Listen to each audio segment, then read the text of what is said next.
আজকের স্টুডেন্টসদের সাথে live trading হয়েছে এবং তার রেজাল্ট। মিরাজ 300 টাকা প্রফিট। আচ্ছা,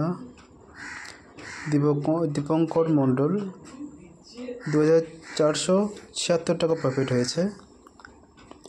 গৌরাঙ্গ মণ্ডল দুটো ট্রেডে 6367 আর 2243 দুটো প্রফিট হয়েছে।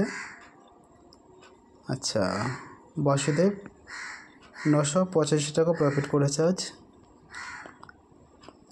আচ্ছা,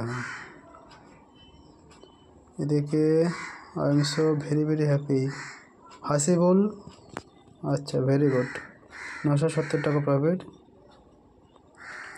আচ্ছা, রিজওয়ান মোল্লা 1015 টাকা প্রফিট। বাহ, এই হলো আজকেকার লাইভ ট্রেডিং রেজাল্ট আমাদের। এখনও অ্যাডমিশন চলছে, কেউ যোগাযোগ করতে চাইলে এখনও সুযোগ আছে, চেষ্টা করতে পারেন।